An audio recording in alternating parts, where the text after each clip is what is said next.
Assalamualaikum warahmatullahi wabarakatuh. Perkenalkan, nama saya Nisa Nur Aida. Di sini saya akan menjelaskan mengenai kertas kerja atau worksheet. Kertas kerja adalah alat bantu untuk mempermudah penyusunan laporan keuangan pada akhir periode akuntansi.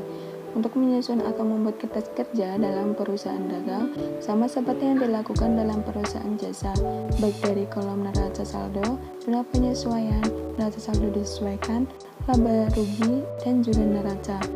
Nah, kertas kerja terdiri atas 5 bagian, yaitu neraca saldo, jumlah penyesuaian, neraca saldo yang telah disesuaikan, laba rugi, dan juga neraca. Nah, berikut adalah bentuk kertas kerjanya. Berikut adalah bentuk lembar kerja dari kertas kerja atau neraca lajur. Dan di sini paling atas yaitu ada nama perusahaan, pada contoh transaksi itu yakni toko pelangi.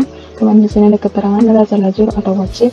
Kemudian di bawahnya ada per periode. Pada contoh soalnya yakni periode per 31 Januari 2019. Nah, di sini pada kolom pertama yakni ada nomor akun, kemudian kolom kedua ada nama akun, kemudian pada kolom ketiga yakni ada neraca saldo, debit dan juga kredit, kemudian pada kolom keempat yakni ada jumlah penyesuaian, debit dan kredit, kemudian kolom kelima ada NSD atau neraca saldo disesuaikan, debit dan juga kredit, kemudian pada kolom keenam ada laba atau rugi, debit dan juga kredit, kemudian pada kolom terakhir ada neraca, debit dan juga kredit. Nah, cara menyusun kertas kerja atau worksheet atau neraca lajur yang pertama yaitu memindahkan data neraca saldo ke lembar kertas kerja. Nah, berikut adalah data neraca saldo dengan total jumlahnya yakni pada neraca saldo 405.998.875 rupiah. Nah, ini kemudian kita salin ke lembar kertas kerja di bagian kolom neraca saldo ini.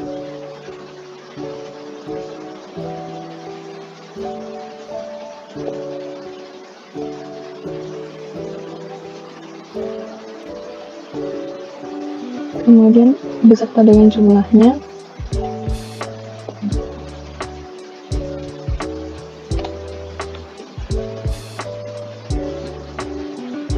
Nah, kemudian langkah yang kedua yakni memindahkan data jurnal penyesuaian ke lembar kertas kerja ini. Nah, berikut adalah jurnal penyesuaian per 31 Januari 2019. Nah, yang pertama di sini yaitu ada ikhtisar laba rugi pada kolom debitnya sebesar 38.374.000. Kemudian kita salin ke jurnal penyesuaian, masuk pada disesuaikan dengan akunnya.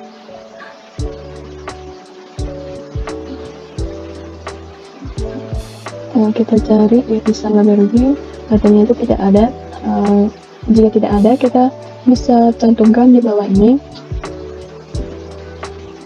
dengan nomor akunnya yakni 520. Kemudian ini nama akunnya ikhtisar laba rugi.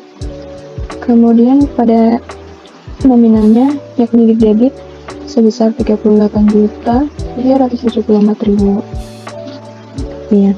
Kemudian yang kedua yakni ada persediaan barang dagangan. Nah, ini kita harus urut dari atas agar tidak terlewatkan. Kemudian persediaan barang dagangan, mari kita cari dulu di atas. Tentunya di sini ada. Kemudian kita cantumkan di sini pada kolom jurnal penyesuaian di kredit. Ini sebesar 38.374.000 rupiah. Selanjutnya yaitu persediaan barang dagangan di debit sebesar 39.556.500. Nah, kita cantumkan di sini di debit. Selanjutnya yaitu ikhtisar laba rugi di kredit sama nominalnya yaitu 39.546.500. Kita cantumkan di sini. Hasilnya yaitu pada jumlah penyesuaian yang kedua, yakni beban sewa. Nah, kita cari di sini, nah, ternyata tidak ada. Jika tidak ada, kita cantumkan di sini dengan nomor akun 616 dengan nama akun beban sewa, yakni sebesar 3 juta di debit. Kita cantumkan di sini.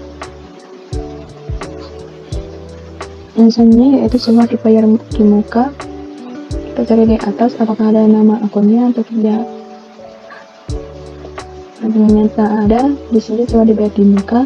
Kita cantumkan di kolom jumlah penyesuaian di kredit, yakni sebesar 3 juta. Nah, selanjutnya yaitu beban perlengkapan di debit. Ternyata di sini tidak ada. Kita cantumkan lagi, yakni pada nama akun 613 dengan nama akun beban perlengkapan. Nah, beban perlengkapan ini tertera di debit sebesar 4.874.000. Kemudian pada nama akun perlengkapan, nah di sini ada, kita masukkan dalam kolom kredit sebesar 4.874.000. Nah, selanjutnya yakni beban spare part. Kita masukkan lagi di bawah sini dengan nomor akun 614 dengan nama akun beban spare part. Kemudian kita cantumkan dalam kolom jumlah penyesuaian di bagian debit sebesar 1.752.000. Kemudian ada persediaan spare part. Nah, di sini ada. Kemudian kita cantumkan di jumlah penyesuaian di bagian kredit sebesar 1.752.000. Selanjutnya yaitu beban penyusutan peralatan. Kita cari di nama akun yang di atas. Ternyata tidak ada, berarti kita cantumkan di bawah sini dengan nomor akun 618 dengan nama akun beban penyusutan peralatan. Kita cantumkan di debit sebesar 900.000. Selanjutnya beban penyusutan peralatan dan akumulasi. Nah, kita cari akumulasi penyusutan peralatan. Di sini ada. Nah, kita cantumkan di bagian kredit sebesar 900.000. Selanjutnya yaitu beban penyusutan kendaraan. Kita cari di atas tidak ada. Kita cantumkan di bawah dengan nomor akun 619 dengan nama akun beban penyusutan kendaraan di debit sebesar 7.920. Kemudian pada akumulasi penyusutan kendaraan di sini kita cantumkan di kredit sebesar 7.920.000.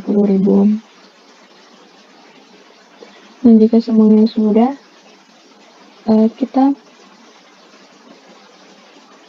jumlah di bawah sini.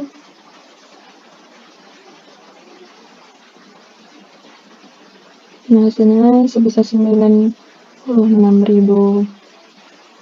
Maaf, maksudnya 96.366.500. Kemudian di bagian kredit kita juga jumlahkan. Nah, hasilnya sama balance. Nah, ini kita kasih strike dulu.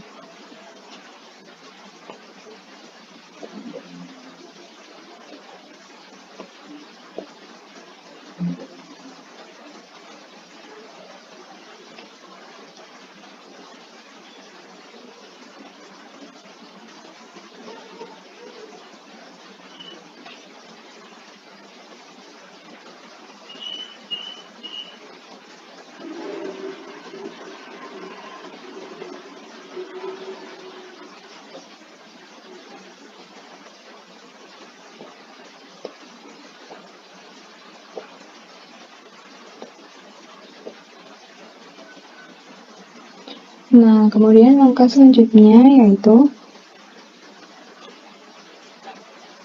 menjumlahkan neraca saldo dan jumlah penyesuaian pada kolom NSD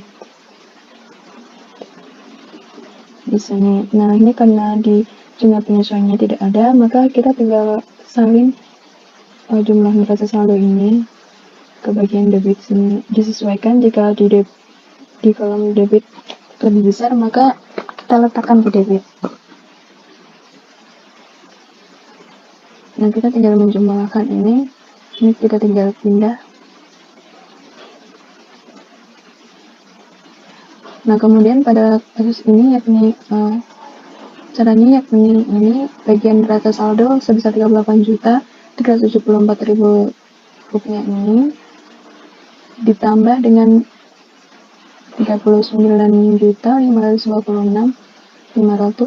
kita jumlahkan karena ini sama-sama di debit.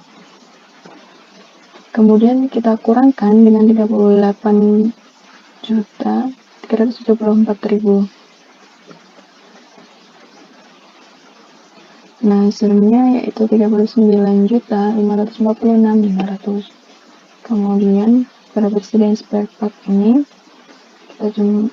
kita kurangi karena ini di debit dan pada jumlah penyesuaiannya terletak di kredit, maka kita kurangi dan hasilnya kita cantumkan di NSD bagian debit karena nominal neraca saldo debit ini lebih besar daripada nominal jumlah penyesuaian pada kredit ini. Kita kurangi, hasilnya 1.500.000 kita letakkan di debit. Nah, ini juga sama, neraca saldo debit dikurangi dengan jumlah penyesuaian kredit, hasilnya sebesar 28.680.000 rupiah. Kita cantumkan di debit karena nominal di debit ini lebih besar. Pada perlengkapan juga kita kurangi, hasilnya yaitu 1.350.000. Nah, ini tinggal kita pindahkan di sini di debit. Kemudian ini akumulasi penyusutan peralatan ini kita letakkan di kredit. Karena ini sama-sama di kredit, kita jumlahkan. Hasilnya 12.780.000 rupiah. Kemudian pada kendaraan ini kita tinggal memindahkan pada akumulasi penyusutan kendaraan ini kita menjumlahkan antara neraca saldo kredit dengan jumlah penyesuaian kredit. Nah, pada utang dagang ini kita tinggal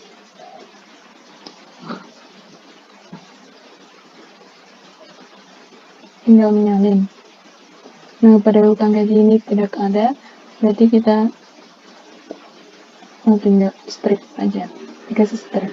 Kemudian pada utang bank kita tinggal memindahkan sebesar 51 juta. Kemudian pada modal tuan muda juga sama, kita tinggal memindahkan. Kemudian pada private atau privo kita juga pindahkan sebesar 1.500.000. Kemudian penjualan juga kita tinggal memindahkan sebesar 63.655.375 rupiah. Pada retur penjualan dan pengurangan harga juga kita tinggal menyalin. Kemudian potongan penjualan tinggal nyalin. Pembelian sama, pada retur pembelian dan pengurangan harga juga kita tinggal nyalin.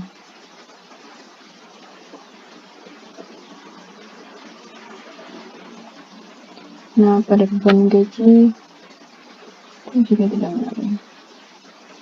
Beban gaji bagian penjualan, beban iklan, beban listrik dan telepon, beban gaji bagian administrasi, dan juga beban bunga itu kita tinggal menyalin saja.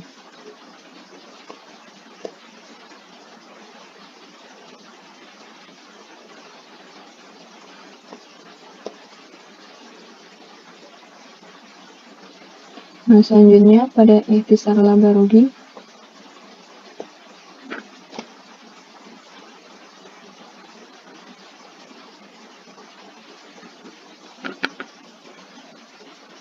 ini kita tidak bisa mencari selisihnya atau menjumlahkan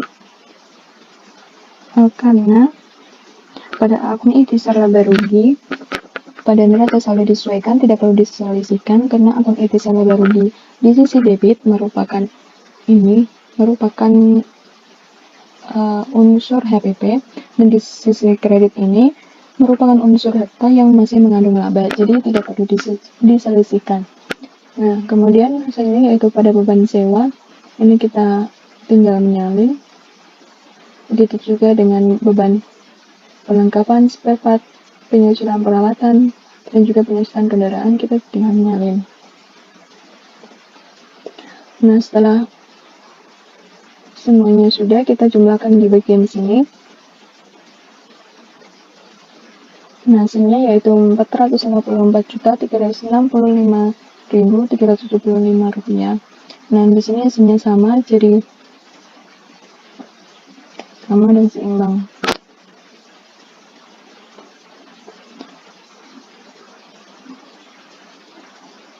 Nah, langkah selanjutnya yaitu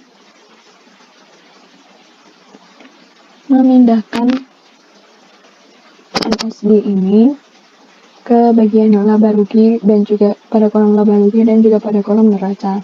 Nah, pada kolom neraca ini diisi dengan akun real, yang mana akun real ini, untuk informasi, akun real ini berupa harta, utang, dan modal yang nomor akunnya biasanya diawali dengan 1, 2, dan 3. Nah, seperti ini, diawali dengan 1, kemudian diawali 2, dan juga diawali dengan 3. Nah, selain itu berarti masuk ke akun nominal yang harus dimasukkan di kolom laba atau rugi ini. Nah, jadi kita tinggal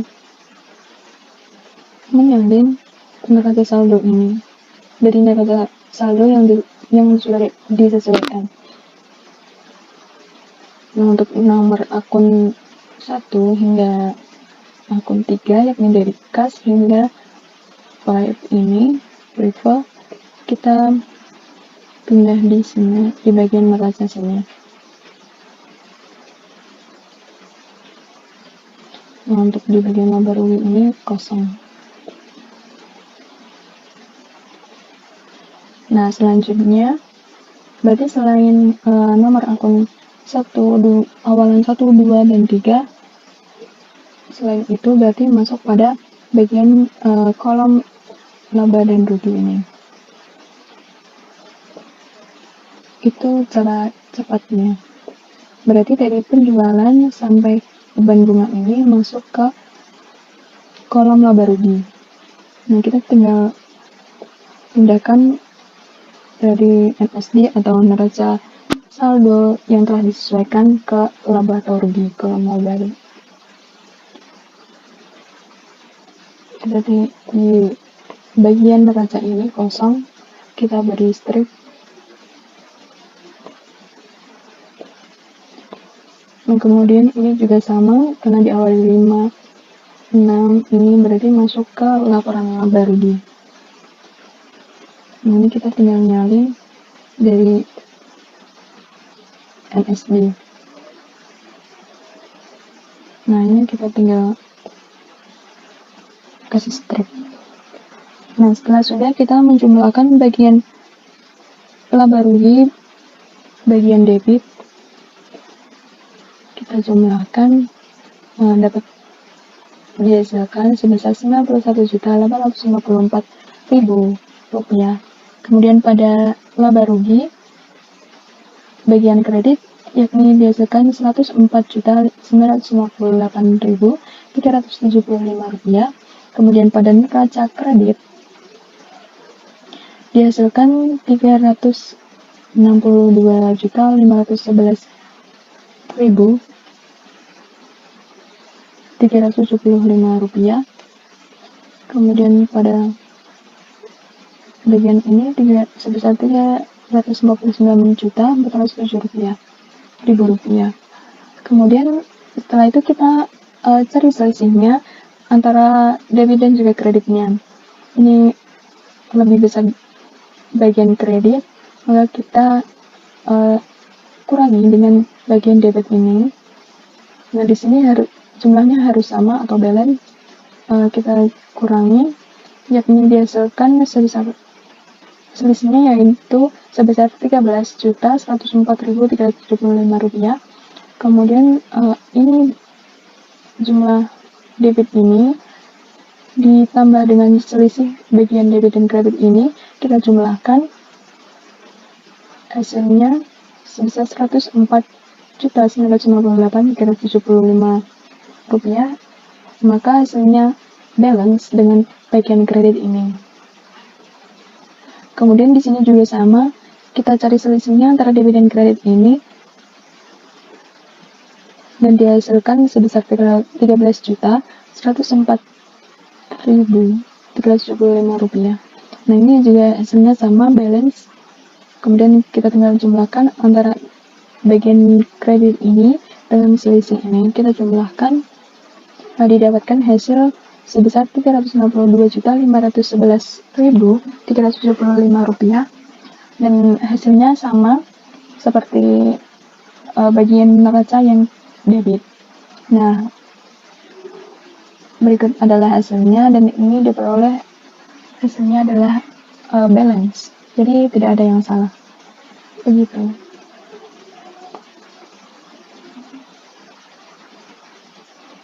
Dan sekian dari saya. Apabila ada salah kata atau kekurangan, mohon maaf. Sekian, wassalamualaikum warahmatullahi wabarakatuh.